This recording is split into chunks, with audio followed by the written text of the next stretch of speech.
आपने हुर्मुज़ की नाकाबंदी के दौरान किसी भी ईरानी बंदरगाह को निशाना बनाया गया तो मशरिक़ वस्ती की कोई भी बंदरगाह हमारे हमलों से बच नहीं पाएगी। ये वो अहम बयान है जो ईरान की जानिब से आया है और ईरान ने अपने हदफ भी मुकर्रर कर लिए हैं कि कौन-कौन सी बंदरगाह को निशाना बनाया जाएगा। इस बारे में अज़हर अली ख़ान से बात करते हैं। अज़हर भाई, नाकाबंदी आपने हुर्मुज़ की शुरू कर चुका है अमेरिका, उसके बाद ये बातें आ रही थी कि ईरान की बंदरगाहों को निशाना बनाया जाएगा। तो अब ईरान ने भी पूरे ताक का निशाना बनाने के लिए अपने अहदाफ मुकर्रर कर लिए हैं। कौन-कौन सी बंदरगाहें हैं जो ईरान के निशाने पर हैं? अदील भाई, दुनिया ने अब तक ना 9 शिद्दत का ज़लज़ला देखा था, लेकिन अब मुझे लगता है कि 11 शिद्दत का ज़लज़ला आ जाएगा अगर ईरान की किसी बंदरगाह को निशाना बनाया गया अमेरिका की जानिब से। अच्छा। अब इन्होंने कोशिश ये की है डोनाल्ड ट्रंप ने कि अब चीज़ों को आबनाए हुर्मुज़ से समेट के ना वो थोड़ा थोड़ा ईरान की तरफ लाना शुरू करें, क्योंकि वो फेल हो चुके हैं आबराए हुर्मुज़ को की नाकाबंदी करने में और वहाँ से जो भी गुजर रही है तिजारती सामान उसको रोकने में। तो अब उन्होंने कहा है कि हम ईरान की बंदरगाहों को निशाना बनाएंगे। इसका मतलब ये है कि ईरान की बंदरगाह से जो तेल की एक्सपोर्ट्स हैं वो मुकम्मल तौर पर रुक जाएंगी अगर वहाँ पे हमला हो जाता है। और इस सूरत में आपने यूँ समझ लें कि जो उसकी माशी शहरग है, जो ऑयल नर्व है, उसको आपने जकड़ने की कोशिश की है और उसको दबाने की कोशिश की है, उसको काटने की कोशिश की है। तो ईरान ये कभी नहीं होने देगा। इसीलिए कल ईरान का एक बहुत अहम बयान सामने आया है और उन्होंने कहा है कि गल्फ़ की कोई पोर्ट अब नहीं बचेगी। अच्छा। सबको हमने निशाने पर रख लिया है और ये कोऑर्डिनेट्स हम पहले से अपने पास तय करके बैठे हुए हैं। ये कोई नया चीज़ नहीं है, लेकिन हम ये कर नहीं रहे थे। लेकिन अगर आप यहाँ तक आएंगे तो फिर हम भी आपकी शहरक को काटेंगे और हम वहाँ पे आपकी जो सारी एक्सपोर्ट्स हैं वो उसको तोड़ देंगे। और जब आप इसकी गहराई में उतरते हैं इस बात की, तो आपको अंदाज़ा होता है कि 10 पोर्ट्स ऐसे हैं गल्फ़ के अंदर जो सऊदी अरब में हैं, बहरीन में हैं, इसके अलावा यूएई के अंदर हैं, कतर के अंदर हैं, कुवैत के अंदर हैं और यहाँ 2-2 3-3 पोर्ट्स हैं। कतर का सबसे बड़ा पोर्ट है। और इन पोर्ट्स को अगर निशाना बनाया जाता है तो ये सिर्फ ऐसा नहीं है कि इन ममालिक की कोई एक्सपोर्ट रुक जाएगी। इन ममालिक का जो एतबार था, जो सिक्योरिटी थी, वो हमेशा के लिए ख़त्म हो जाएगी। ये बात साबित हो जाएगी कि आप इन पोर्ट्स पर जो हमारा सामान, अगर मैं सामान भिजवाता हूँ तो वो महफूज नहीं है। दूसरी बात कि वहाँ पे सिर्फ एक्टिविटी ये शिपिंग की नहीं हो रही होती, ये भी होती है कि वहाँ पे हम बहुत सारे जो बड़े बड़े वेयर हाउसेज़ हैं उसमें दुनिया भर का सामान आता है, वहाँ पे रखा जाता है, उसकी एक फ़ीस अदा की जाती है और उससे होता ये है कि वो अलग से हम एक कमाई का ज़रिया है ये तमाम गल्फ़ स्टेट्स के लिए। तो अगर उनको निशाना बनाया जाता है तो वहाँ पे रखा हुआ सामान, उसकी मालियत, उसकी पोर्ट्स, उसके ऑपरेशंस, उसके इंफ्रास्ट्रक्चर, ये बहुत ही मैसिव किस्म का इंफ्रास्ट्रक्चर होता है, बहुत जदीद होता है। और अब तो सारी चीज़ें AI बेस्ड चूँकि कर दी हैं उन्होंने ताकि प्रोसेसिंग तेज़ हो, तो उनकी हर चीज़ बहुत ही महंगी है, एक आम पोर्ट से भी ज़्यादा महंगी हो गई है। अगर इन 10 पोर्ट्स को आप निशाना बनाते हैं तो आपकी ये इस पूरे खित्ते की ऑयल एक्सपोर्ट्स रुक जाएंगी, यहाँ से आने वाली हर चीज़ रुक जाएगी और इसके अलावा जो एतमाद है वो खो देंगे। और ये ऐसे लॉसेस हैं जिनको कैलकुलेट करने में टाइम लगेगा। ये कितने अरब डॉलर्स के लॉसेस होंगे किसी एक पोर्ट पे, ये भी कोई नहीं सोच सकता। तो ये आप कह सकते हैं कि जंगी तारीख़ का सबसे बड़ा हदफ जो तय किया जा सकता है,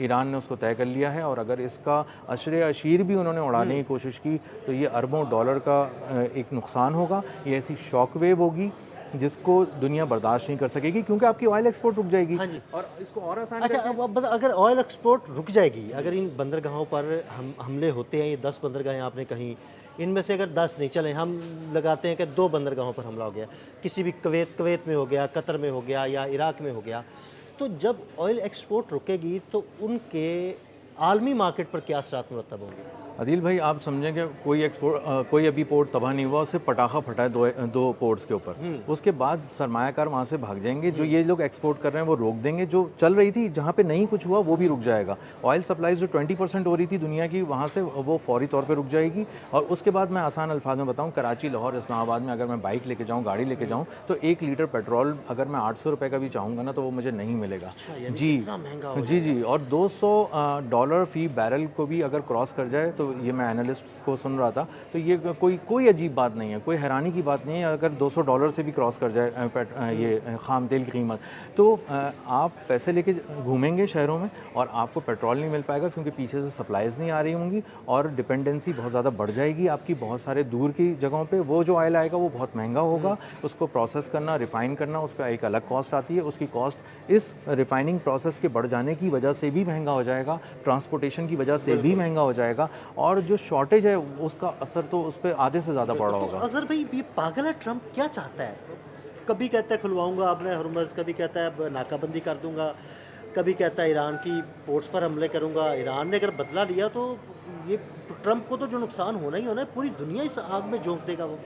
आसान अल्फाज में ये आदिल भाई की हल्की हल्की ढोलकी है जो वो बजाते रहते हैं जंग की, क्योंकि सीज़ फायर मुकम्मल तौर पर हो गया है और अमन की कोशिशें अब नेक्स्ट फेज़ में चली गई हैं। यहाँ तक कहा जा रहा है कि जो मुआहिदा नहीं हो सका था इस्लामाबाद में, वो भी इस हद तक वो टॉक सक्सेसफुल हैं कि वो अब अगले किसी फेज़ के लिए ये तय पा चुका है कि बात होगी। यानी एक ग्राउंड बन चुकी है और ग्राउंड बड़ी बन चुका है, ग्राउंड बन चुकी है, ग्राउंड बन चुका है। यूरोप कह रहा है, कनाडा कह रहा है, इटली कह रहा है, पोलैंड कह रहा है, सब लोग कह रहे हैं कि भाई आप जो है वो थोड़ा अकल के नाखून लें। लेकिन प्रॉब्लम क्या है? प्रॉब्लम ये है कि उसकी जो कुर्सी है ना वो डोल रही है डोनाल्ड ट्रंप की, और डोनाल्ड ट्रंप को एक जुमला चाहिए कि मैं जीत गया, ईरान हार गया। वो कहीं से भी लाके दे दो उसको, लेकिन उसको मिल नहीं रहा ना, नहीं मिल रहा। वो अपना हुर्मुज़ की नाकाबंदी का कहता नहीं कर पाता। हिलरी क्लिंटन ने कह दिया कि ईरान जो है वो अपर हैंड पे है। जी ऐसा ही है, वो पूरी दुनिया यही कह रही है कि ईरान ने अहदाफ हासिल करने नहीं दिए और अब वो बहाने भी हासिल नहीं करने दे पा रहा उसको, डोनाल्ड ट्रंप को। और डोनाल्ड ट्रंप के पास अब कुछ भी नहीं रह गया। डोनाल्ड ट्रंप जो बात करते हैं उससे यू टर्न ले लेते हैं कुछ देर के बाद।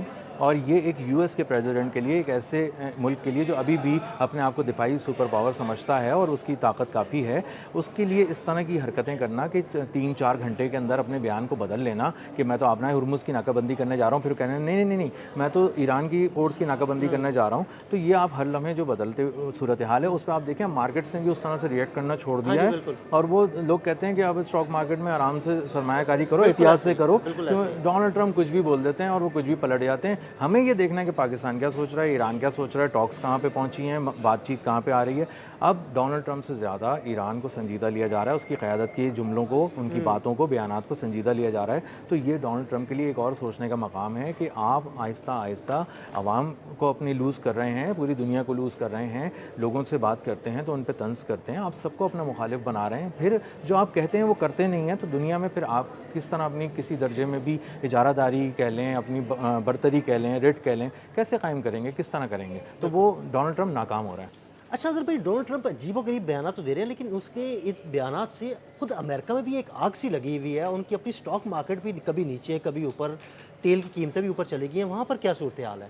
वहाँ पर बहुत बुरी सूरत हाल है। जो गैसोलीन की प्राइसेस हैं वो $5 तक पहुँच गई हैं और ये कभी भी उन्होंने एक्सपेक्ट नहीं किया था, देखा नहीं था, सोचा नहीं था। और वो $3 के आसपास ही इसको रखना चाह रहे थे, लेकिन वो $5 के करीब पहुँच गई है, $5 पे भी पहुँच गई है। तो अब लोग जो हैं वो ये, उनको अपनी किचन की फ़िक्र पड़ गई है। और वो जो एक राय आमा पहले से ही इसके ख़िलाफ़ थी कि ईरान पे हमले नहीं करें, वो मज़ीद मुस्तहकम हो गई है। उसके नंबर्स बढ़ गए हैं, उसकी परसेंटेज बढ़ गई है। और अब जो सर्वेज़ हो रहे हैं वो बता रहे हैं कि डोनाल्ड ट्रंप जो हैं वो अपनी मकबूलियत तेज़ी से खोते जा रहे हैं। उसकी वजह यह है कि पूरी दुनिया को, खुसूसन अब अमेरिकन सिटीजन्स को ये नज़र आ रहा है कि डोनाल्ड ट्रंप के हाथ से गेम निकल रहा है। उनके पास एंटर होने की स्ट्रैटेजी थी, एग्ज़िट होने की स्ट्रैटेजी नहीं है। अब वो दुनिया भर से पूछते फिर रहे हैं, मुज़ाकरात के लिए जा रहे हैं, एक एक मुल्क से रब्ता कर रहे हैं, हमारी मदद को आओ, आप नए हुर्मुज़ खुलवाओ। तो जो अमेरिका है वो इस वक्त महंगाई की आग में जल रहा है। जो उसकी स्टॉक मार्केट्स हैं वो तेज़ी से जो है वो फ्लक्चुएट कर रही हैं। और सरमायाकार जो है वो कह रहा है कि आप एक दफ़ा बता दें हमें करना क्या है। मैं रोज़ जाके ख़रीदता हूँ, रोज़ जाके बेचता हूँ, मतलब मैं तो बर्बाद हो गया हूँ। तो जो चीज़ पूरी उन्होंने बड़ी मुश्किल से गेन की थी वो तेज़ी से जा रही है। दूसरी तरफ उनके जो एक्सपेंसेस हैं वो $13,000 पर सेकंड हैं इस पूरी वॉर के, जो मैं पढ़ रहा था। तो $13,000 पर सेकंड के हिसाब से धड़ धड़ धड़ वो लुटाए जा रहे हैं अपने डॉलर्स इस जंग पे। और ऐसी जंग पे जो लाहासिल जंग है, जिसके मकासद आपने अभी तक हासिल नहीं किए, रिजीम चेंज नहीं करा सके, उनके एटमी प्रोग्राम को तबाह नहीं कर सके, बैलिस्टिक मिसाइल प्रोग्राम को तबाह नहीं कर सके, ईरान को झुका नहीं सके, सरेंडर नहीं करा सके, आपना हुर्मुज़ नहीं खुलवा सके, और वो जो पहले खुली थी आपने उसको भी बंद करवा दिया और उसके पैसे देने के पे दुनिया को कर दिया। तो पूरी दुनिया जो है वो बहुत शदीद तनकीद कर रही है डोनाल्ड ट्रंप पे, और ये कह रही है कि आपका कोई विजन था ही नहीं। ये विजन का लफ्ज़ यूज़ किया जा रहा है अब अमेरिकी मीडिया के अंदर कि इतने बड़े मुल्क के इतने बड़ी कुर्सी पे बैठने के बाद आपका कोई विजन ही नहीं है। आपसे अच्छे तो वो ईरान का एक छोटा सा मुल्क है जिसकी क़यादत आती है, कट टू कट बात करती है, उसके बाद चली जाती है और कहती है कि फ़ला फ़ला बात हम नहीं मानेंगे तो नहीं मानेंगे, चाहे तुम कुछ भी कर लो। बहुत शुक्रिया अज़हर भाई। अज़हर भाई ने बड़ी तफसील के साथ इस सारे मामले पर रोशनी डाली। मज़ीद अपडेट्स के लिए मुझे और अज़हर अली ख़ान को फॉलो करते रहें। अब तक के लिए इजाज़त दीजिएगा। अल्लाह हाफ़िज़।